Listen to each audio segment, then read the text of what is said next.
How many psychiatrists does it take to change a light bulb? They have to want to change. Yeah, just one, but the light bulb has to really want to change. How many animal rights activists does it take to change a light bulb? One! And that's not funny!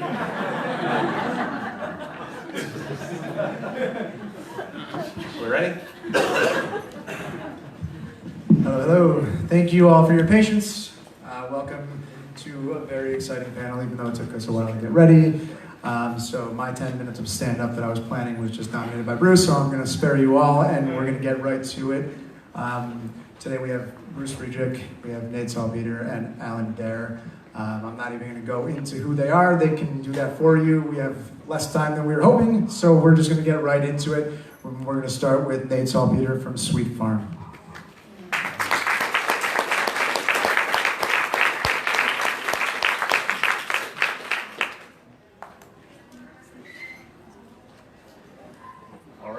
Great to see so many people sticking around Sunday afternoon.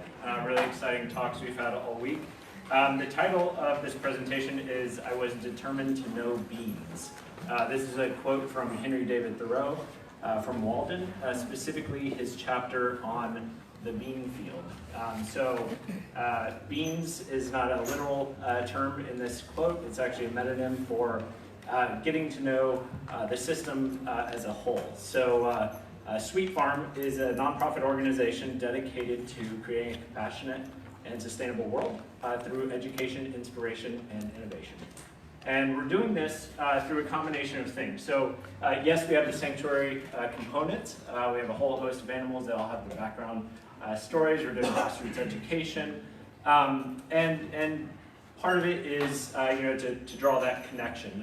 I think everyone here is very familiar with the sanctuary movement, but what I'm going to talk to you about today is about really opening up engagement and really creating an ecosystem for change. So what we've done is we're really focusing on impacts of industrialized farming across the food system. So the food web is incredibly interconnected, as probably a lot of you are very familiar.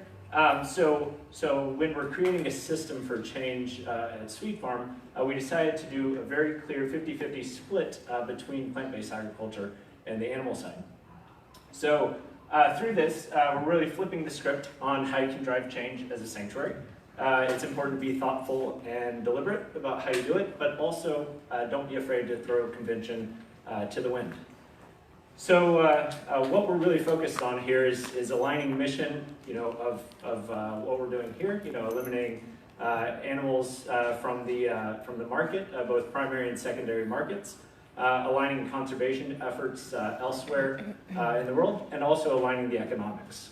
So I'm going to talk really quickly, give you a crash course in nitrogen fixation.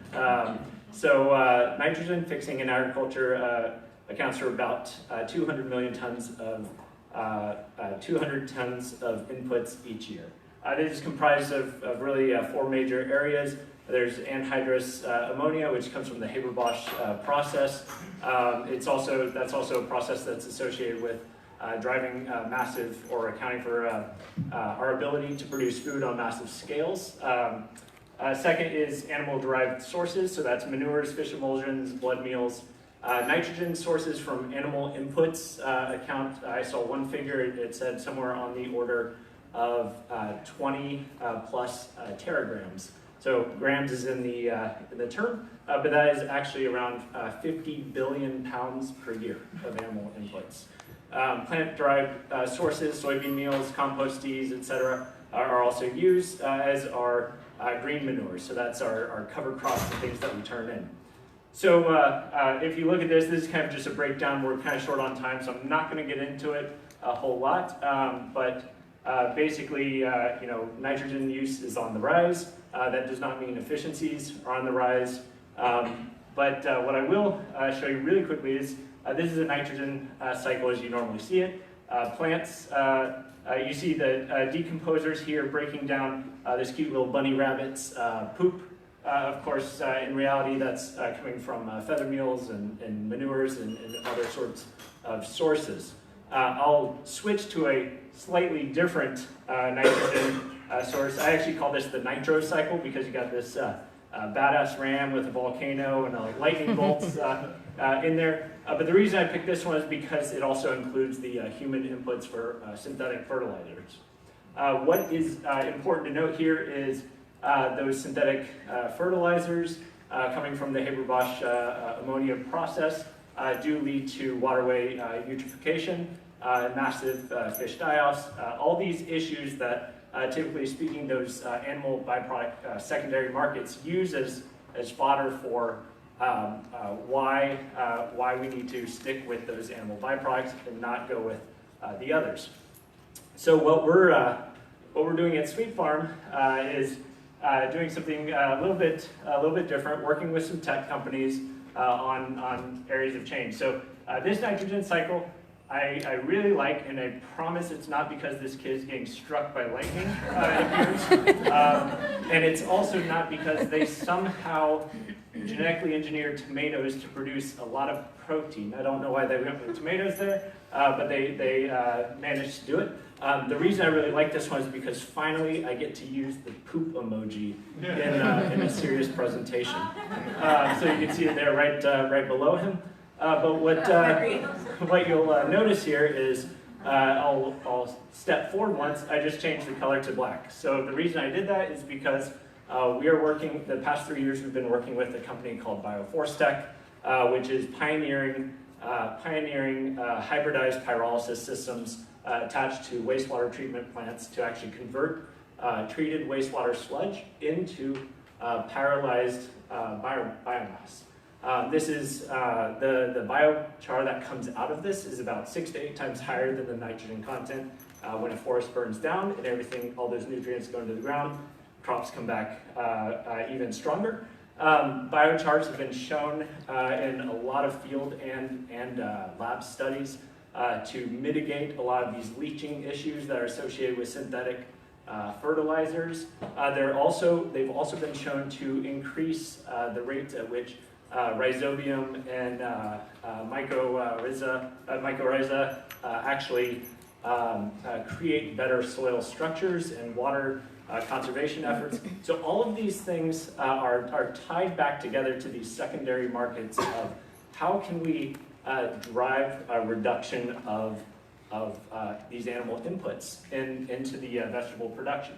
So by working with companies like Bioforce helping to promote these plants, we're actually pushing the envelope of how can we close the human waste cycle and devalue those other areas. So this is a photo from just recently. We're actually meeting and we just got done helping to convince the Pacifica, California municipality to actually adopt a system like this from the company.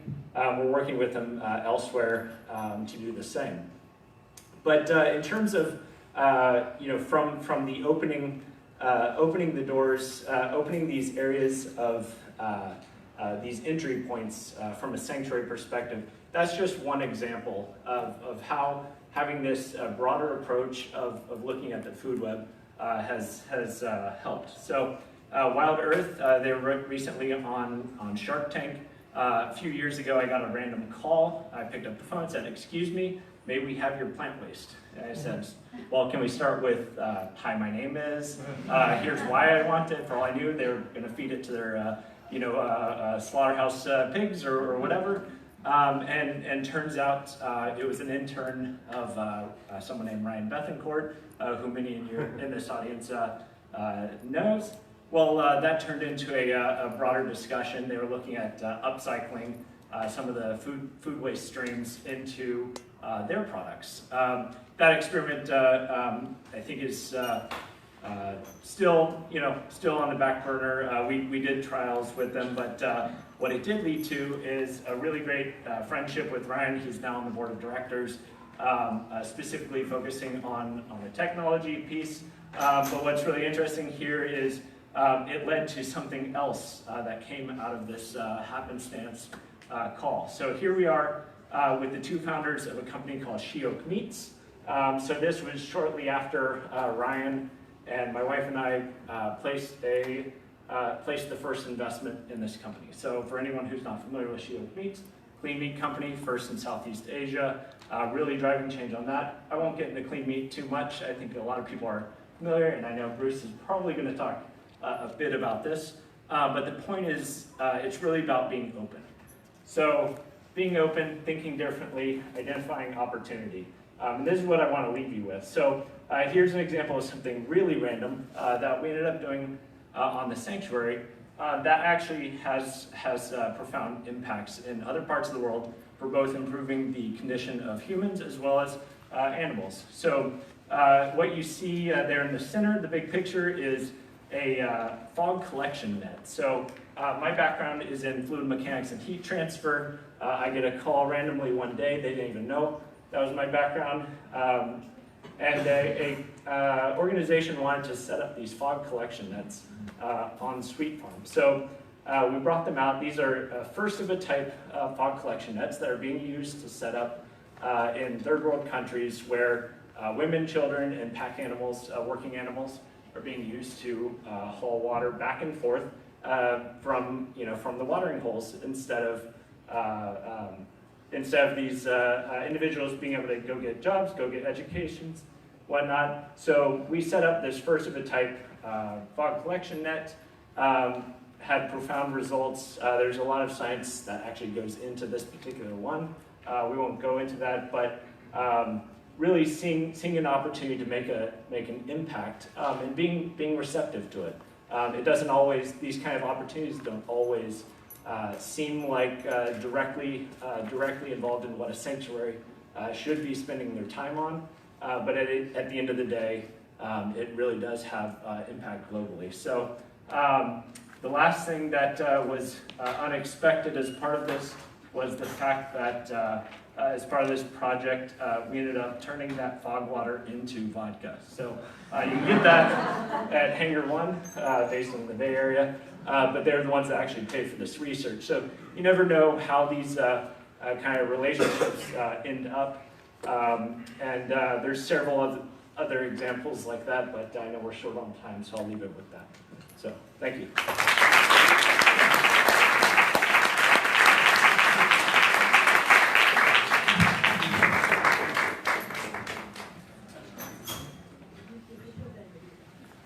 So that was wonderful. Thank you very much.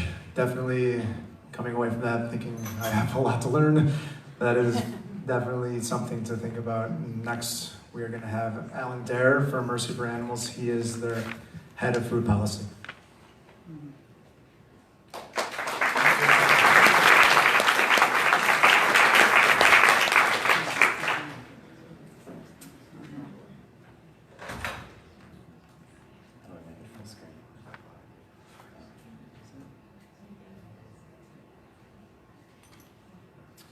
All right, how's everyone doing? Last day of AR?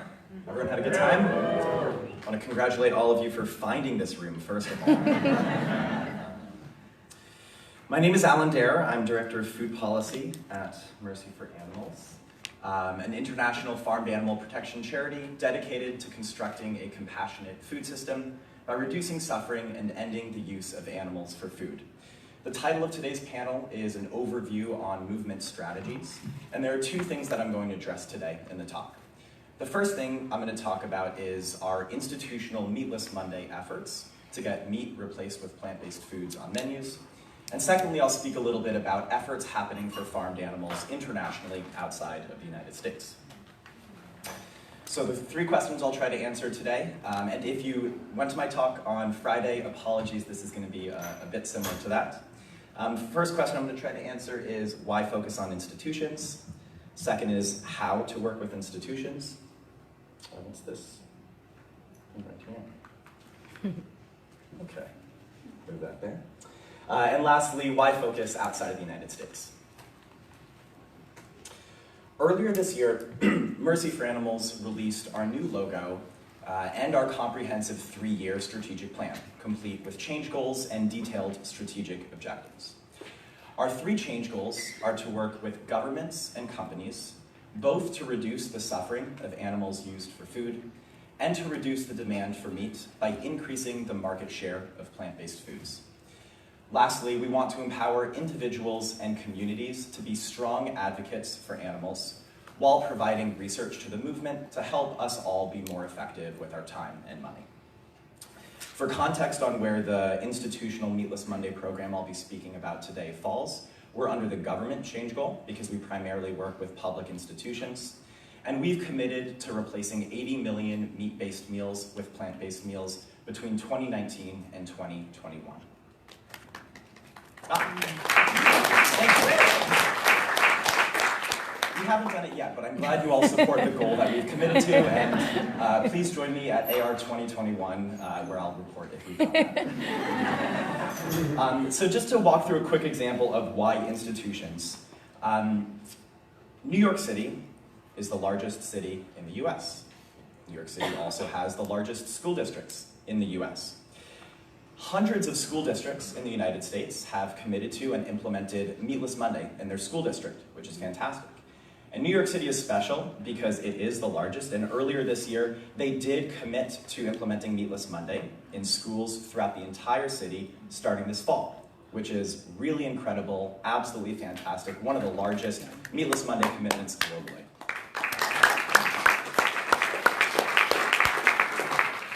For clarity, Mercy for Animals was not part of this. I'm using this just as an example to walk through some numbers. So New York City serves just over 1 million meals per day in their schools.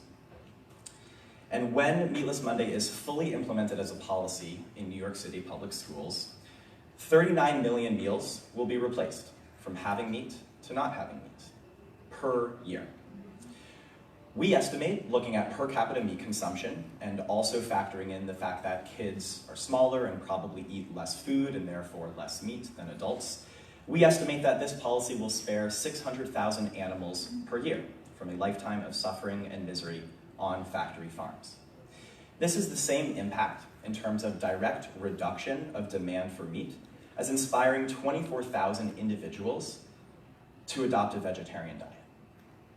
That's phenomenal, right? One policy in the largest city in the US, we can have the same impact as inspiring 24,000 people to go vegetarian. And my point is not that we should stop doing individual advocacy. I know I got involved because of those efforts, and many of us are probably here today because of efforts to help consumers adopt vegan diets and get involved in animal issues. But I think it's important that when thinking about the work we can do to help animals, that we also consider the impact we can have by adding institutional outreach to our toolbox.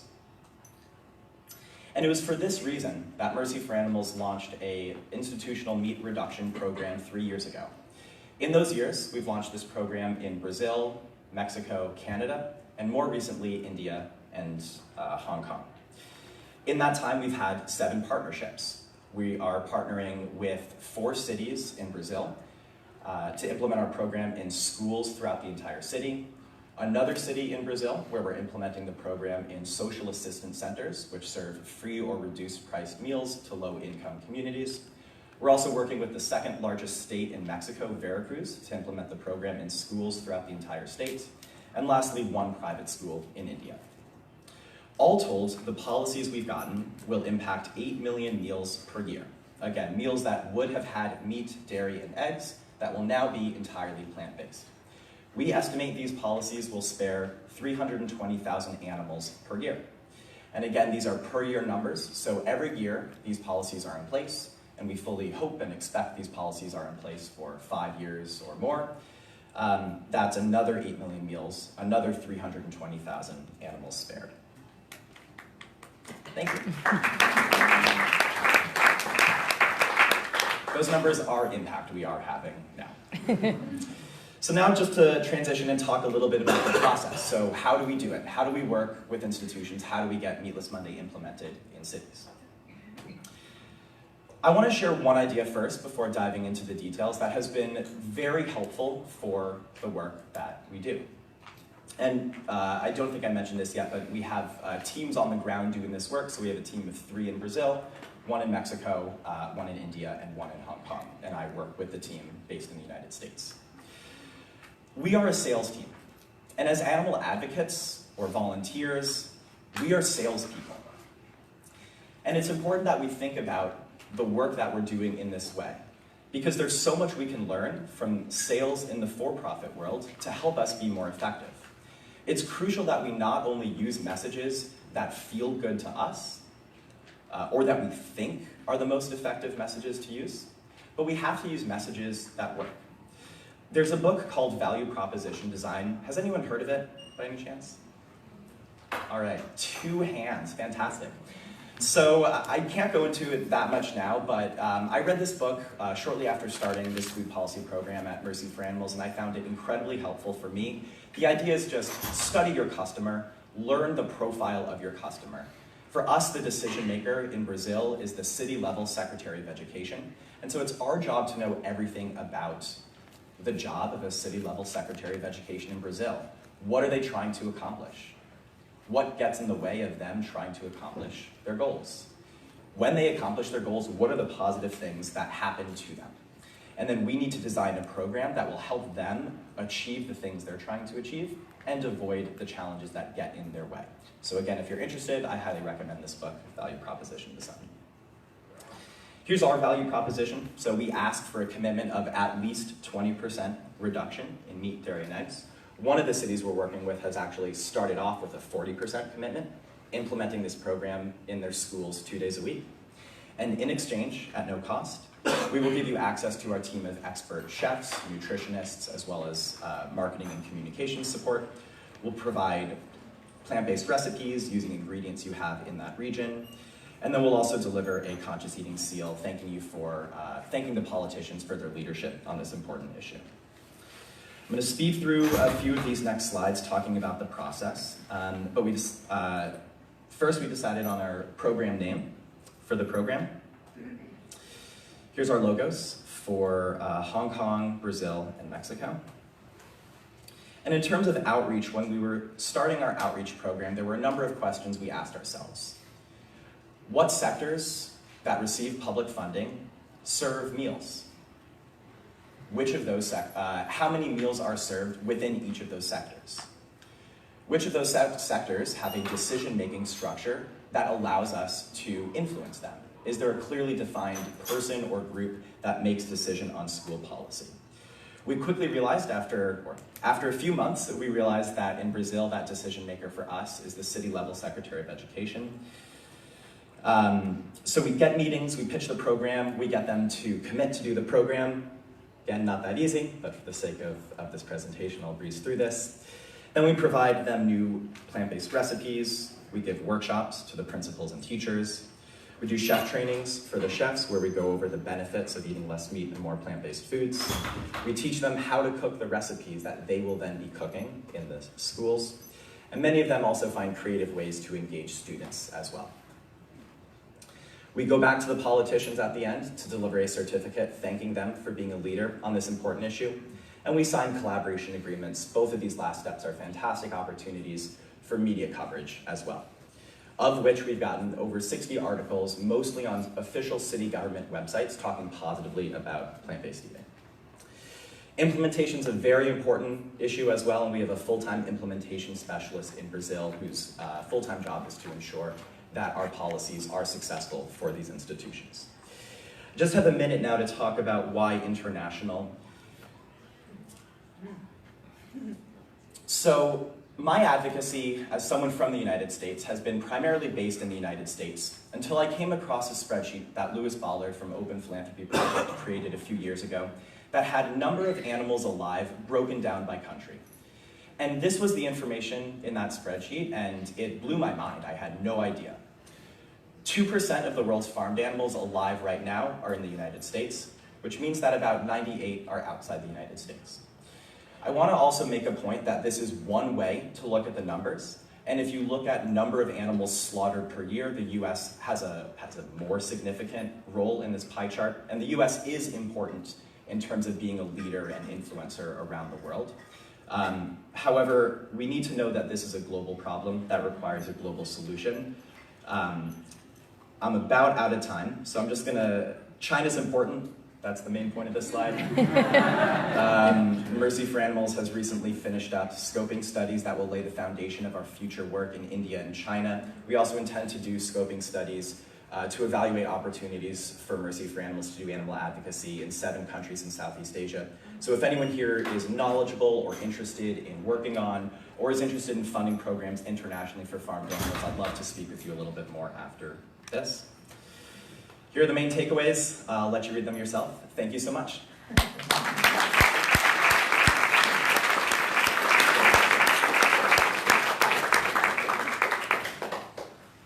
You get these last points? Give me another second. All right, 3, 2, 1. All right. Thank you very much, Alan. And our last speaker is Bruce Friedrich, the Executive Director and co-founder of the Good Food Institute.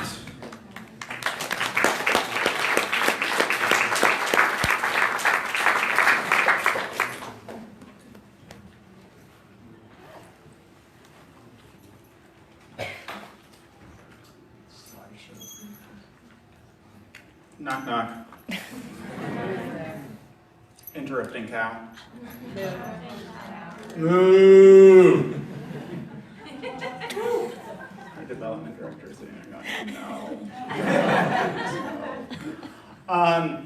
It is really a pleasure and an honor to be here among all of you, sharing the dais with Alan and Nate. Mercy for Animals was one of my favorite organizations, and my wife and I have been donating to them literally since they started, and just super excited by what Alan and Leah, the new president, are doing there. Their 3-year strategic plan is just phenomenal, really exciting stuff. And if you are in the Bay Area, you should go get the tour. Nate only had 10 minutes, but Nate and Anna, what they are doing with Sweet Farm Sanctuary is just so innovative and so exciting and so interesting and so sort of this is what the future should look like in a way that goes beyond sort of saving animals and being an ambassador for animals and sort of saving the planet and being an ambassador for the planet. I think you saw some of that, but really if you're in the Bay Area or you go to the Bay Area, you owe it to yourself to go there. The first time I went, I was just so blown away. And I called Gene Bauer, the founder of Farm Sanctuary, and I was like, you gotta fucking get there, dude. Anyway, really just exciting stuff. Neither of those is one of my presentations. God, I just went over a minute on that. You're welcome.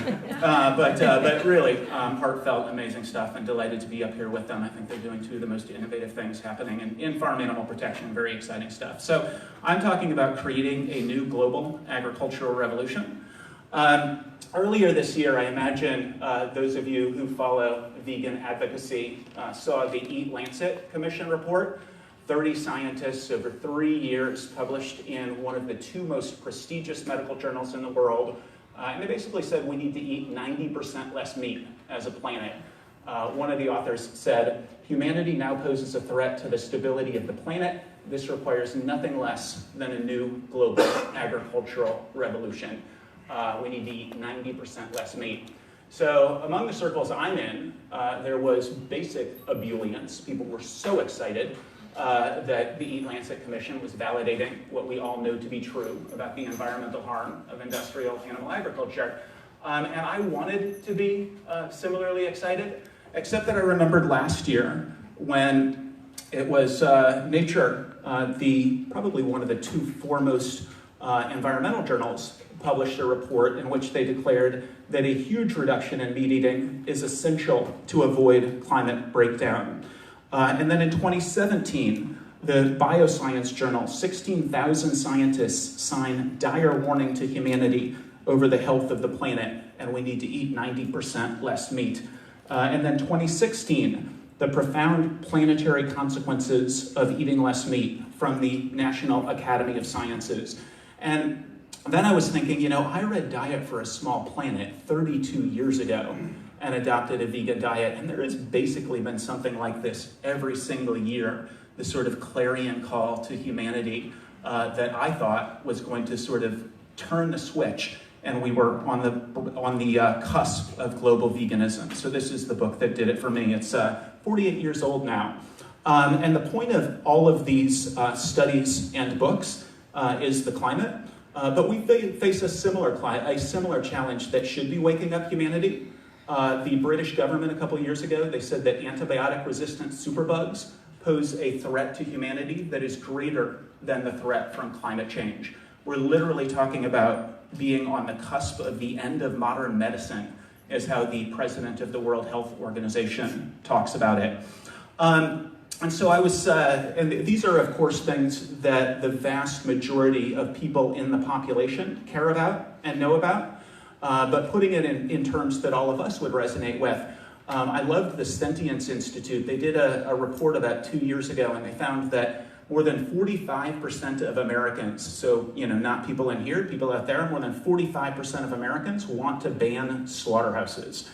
The meat industry called bullshit. They said there is no way that is true.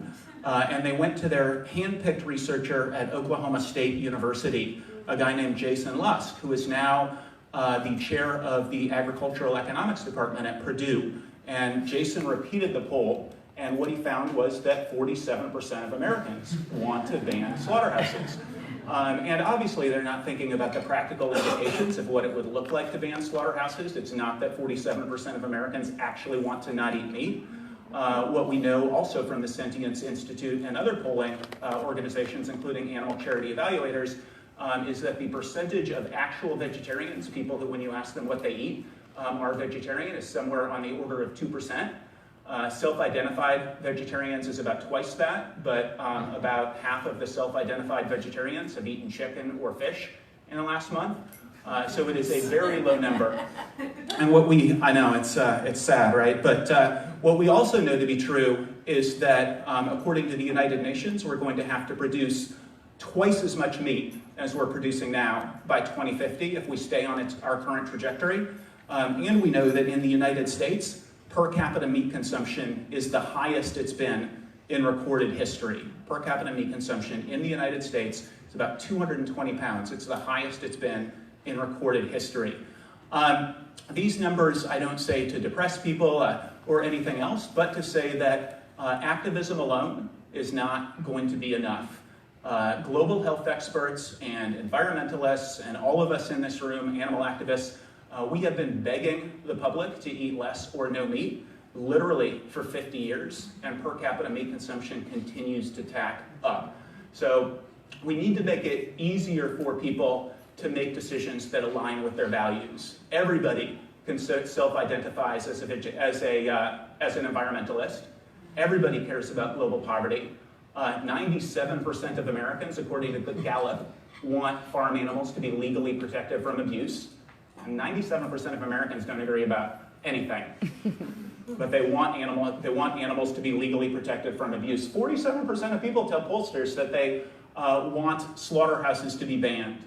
And my point is not that these are hard numbers and we're on the cusp of global veganism. My point is that we have people on the issues where farm-to-animal agriculture is a solution to these issues. We have them morally, but there's something about eating meat. I don't know if it's physiology or psychology or emotion or culture or what, but there's something about eating meat that all of us in this room, we go out and we talk to our friends and we talk to our family, and they are ethical people, they care about all of these issues, and for whatever reason, they're not going to go vegetarian or vegan. So we need to make it easier for people to make choices that align with their ethics. At GFI, we're focused on two things. The first one is turning plants into meat, plant-based meat. And this comes from the fairly easy thing to point out, and that is that meat is made up of its constituent parts. Meat is made up of lipids, aminos, minerals, and water. So all it is. All of those constituent parts also exist in plants. So we can figure out, and this is what Beyond Meat and Impossible Foods are doing, we can figure out how to give consumers everything that they like about meat, the taste, the texture, and everything else. And because it is so much more efficient, we can do it at a lower cost as we scale up. And many, many people will shift over once we do that. There are, however, a fair number of people who won't shift over. We all know them. We have friends and family who they just want to eat animals. They want to eat real meat. We can grow meat directly from cells. So the way meat is produced right now takes 9 calories of crops to feed a chicken, who is the most efficient meat. You grow 9 calories of crops, you feed those crops to a chicken, the chicken's cells multiply and grow, that's what causes the chicken to grow the slaughter weight. We send the chicken to the slaughterhouse, takes about 6 weeks to grow a chicken to slaughter weight. We feed those cells directly in essentially a meat fermenter, we can get that same growth in 6 days. I had a friendly neighborhood meat brewery here, but it's gone. That's your friendly neighborhood meat brewery on the left. At the Good Food Institute, we have 3 programmatic areas that we are using to do precisely what I'm talking about. The first one is our Science and Technology Department. Until GFI came along, what we had was on the plant-based meat side and the cell-based meat side, we had people who went from I have an idea to I have a company. So Ethan Brown at Beyond Meat, and Pat Brown at Impossible Foods, and Uma Valetti at Memphis Meats, and Josh Tetrick at Just. They had an idea, they had a company, and all of the science that they funded was protected by intellectual property. None of it was open access. So at the Good Food Institute, we are actually hiring scientists, we are hiring people to organize the top universities for plant scientists and cell biology. We are open sourcing and publishing in, for example, Food Technology, which is the Institute for Food Technologists Professional Journal, the largest network of food technologists in the world, and we published a front page article in Food Technology about cell-based meat, and we published in last month's edition a 6-page article about plant-based meat. We also published in the Encyclopedia of Food Technology about plant-based and cell-based meat, and we have a grant program to fund open source science on both the plant-based side and the cell-based side. Our corporate engagement department is working with the largest food and meat companies in the world, and we need them on our side. So when GFI started, we saw ourselves as disrupting the meat industry. Now we see ourselves as transforming the meat industry. If we can get Tyson Foods and JBS and Cargill and Purdue and all of these companies, they have the global supply chains. They know how to make and sell meat. They have massive consumer bases. And their goal is not to raise and slaughter animals. Their goal is to provide protein to as many people as possible with as much profit as possible. Since plant-based meat is so much more efficient, it will cost less at scale. Since cell-based meat is so much more efficient, it will cost less at scale. So getting these companies to just transform the way that meat is made is a key focus of the Good Food Institute. And then our policy department.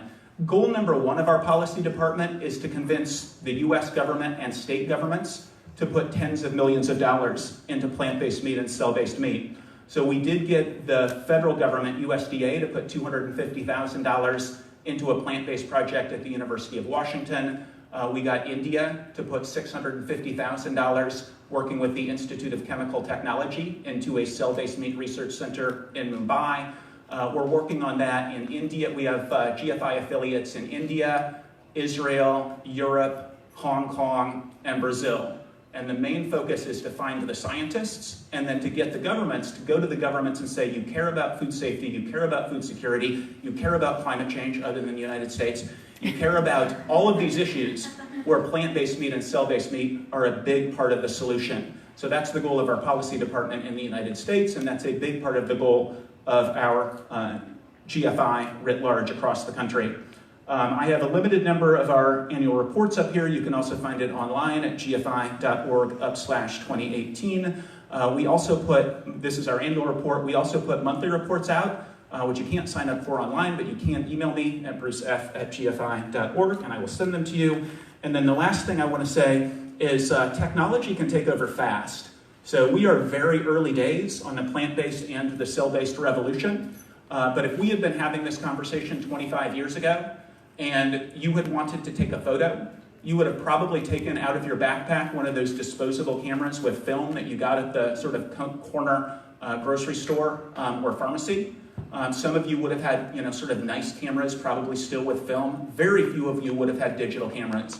Like 99% of photographs were taken with analog film.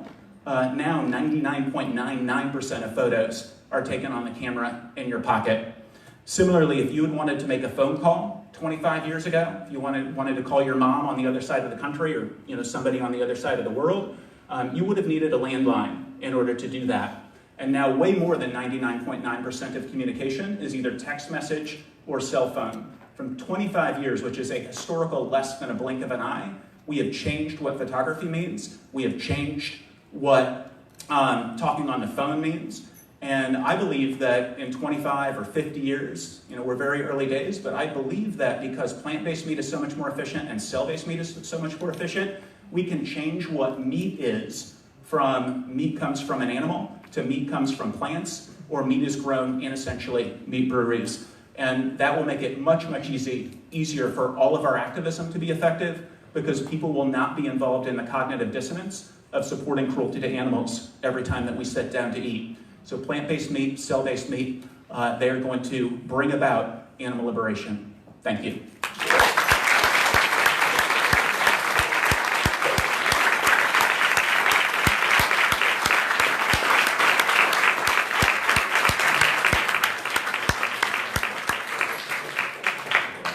All right, so we don't have too much time, but we'd like to open up the floor for some questions. I'm sure we can get in about 3 or 4 questions, so race, run, knock each other over, go. So thank you all so much. All of your talks were really, really interesting.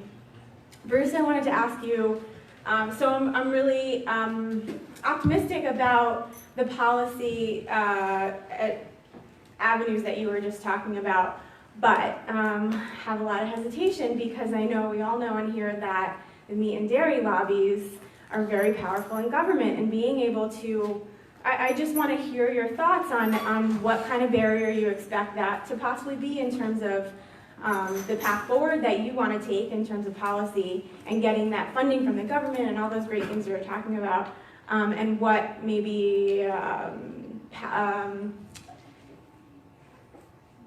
ideas you have for in terms of getting over the barrier of the meat and dairy lobby. Well, I would say at the Good Food Institute, we have a federal lobbyist and we just hired a state lobbyist. And we did a lot of state lobbying in a defensive manner because there were 25 of these bills that were intended to ban the use of any sort of meat nomenclature on plant-based and cell-based meat. And what we found is, and there are 3 lawsuits involving the ACLU and the Institute for Justice, which is the right-wing version of the ACLU.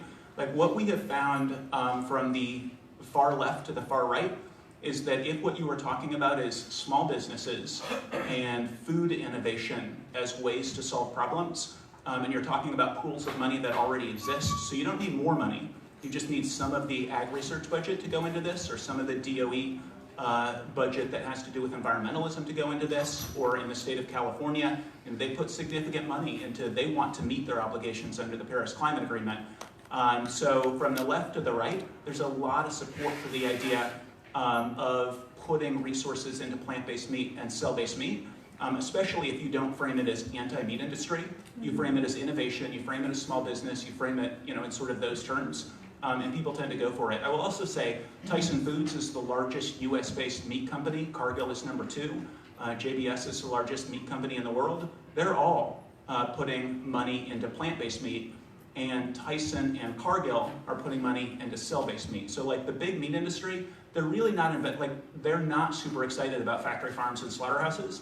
If they can produce what people want, consumer choice, and they can do it more efficiently, and they can do it without those headaches, they tend to be on board. It's really just sort of the cow ranchers and the dairy farmers who are less than excited about this, but sort of the bigger players, the meat industry writ large, seems to be fairly down with it. So kind of framing it as like you can win from this too, or you can make money from this too. Framing it in a positive way rather than a negative way. Framing it as a win-win-win-win, win-win-win. Okay, thank you. Nope. Hi, this is Nate again. So great question. One thing that I wanted to add to Bruce's excellent response on that. So when you look at the development of these technologies in Asian countries. So I referenced Shiok Meats. That's just one of the companies that we're working with.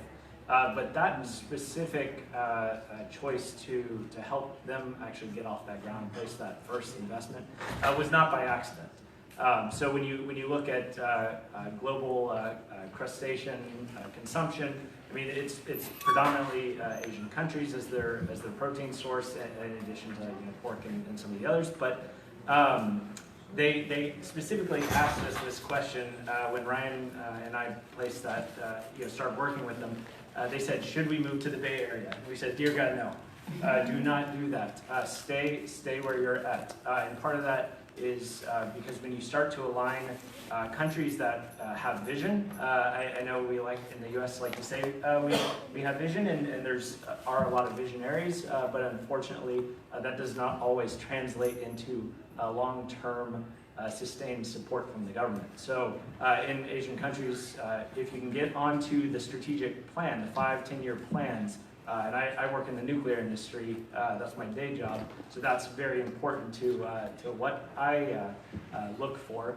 We said stay in Singapore, right? It's a country that values food security. They have issues around that, and they have a lot of money that they're willing to dump into companies solving some of these issues. So I think Asian markets are going to be super important to keep an eye on when it comes to that. I wouldn't be surprised to see them leapfrog, what the U.S. is already doing, which is incredible, and I think we should all be supportive, throughout the movement. Hi, my name is Nick from Hawaii. Thank you guys all so much. Everything you're doing is so inspiring. So I guess I'll try to make this quick. As a former actor turned activist, I have a degree in musical theater. My career experience consists of answering phones and bringing people their dinners. So I'm wondering, having done a lot of grassroots organizing and one-on-one outreach myself, what can we as grassroots activists, how can we contribute to this movement in sweeping and institutional change, aside from donations? #I'm poor.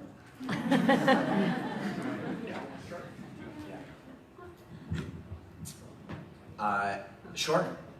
Well, there is the donations aspect that you mentioned.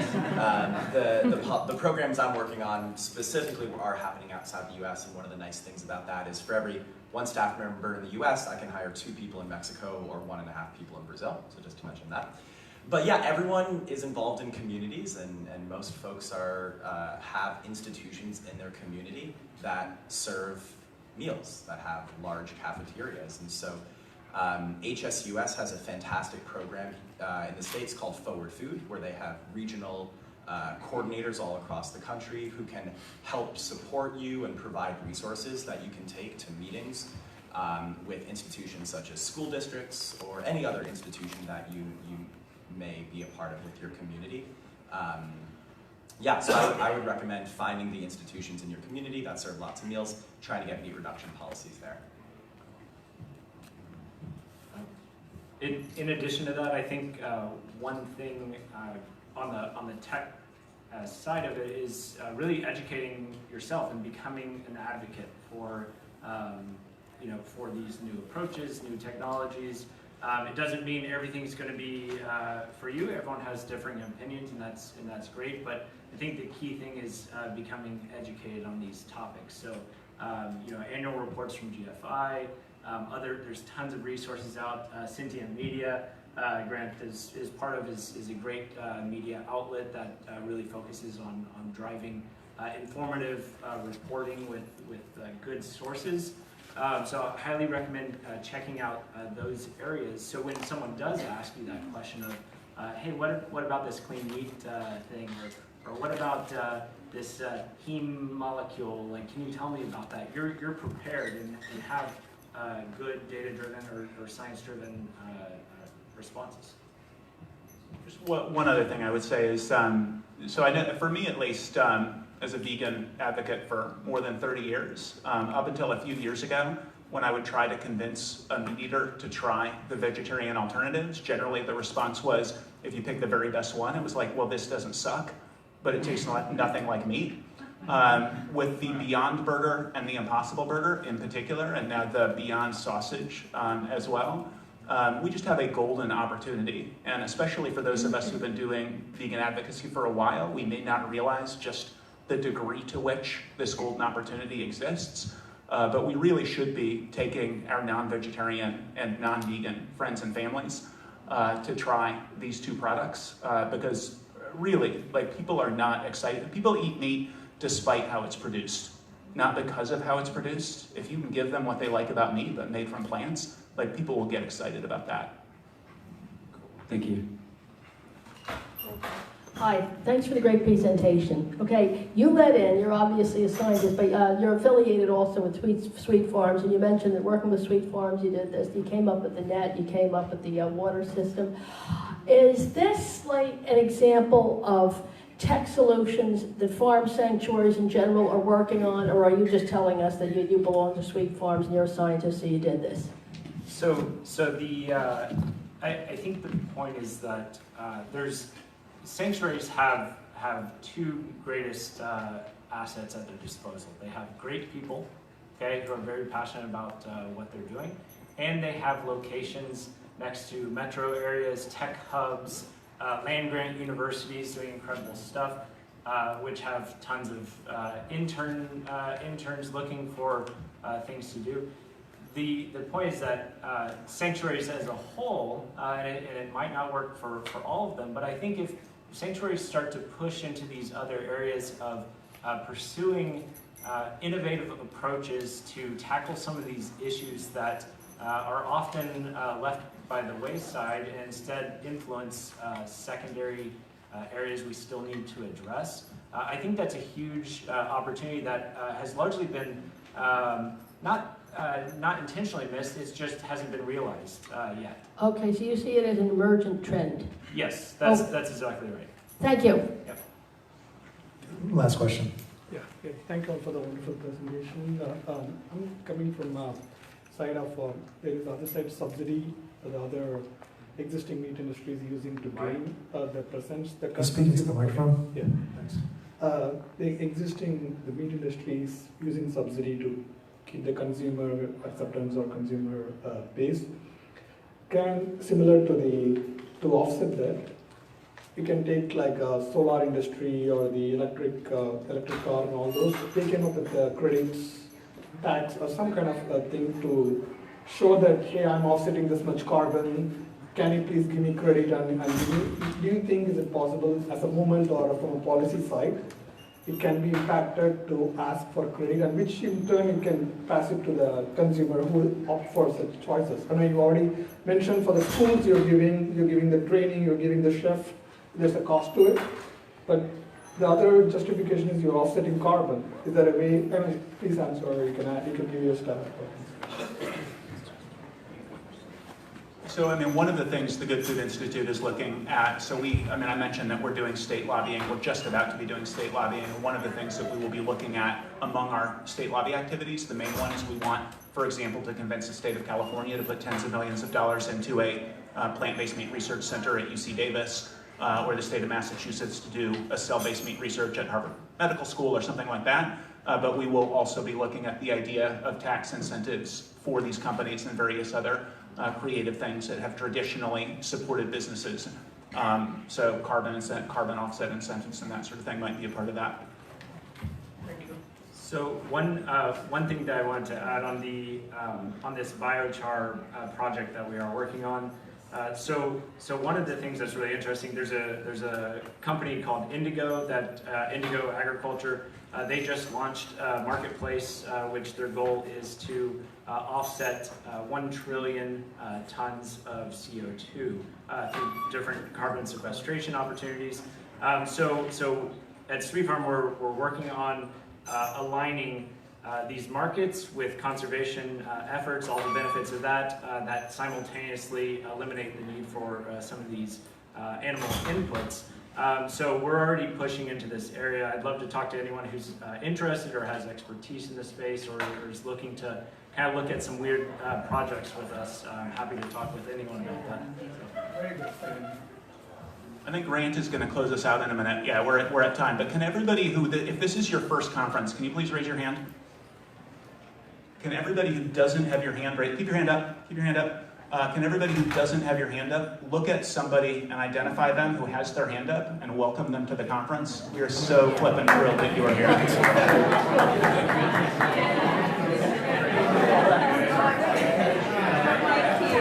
Thank you, everyone. Enjoy the rest of the conference.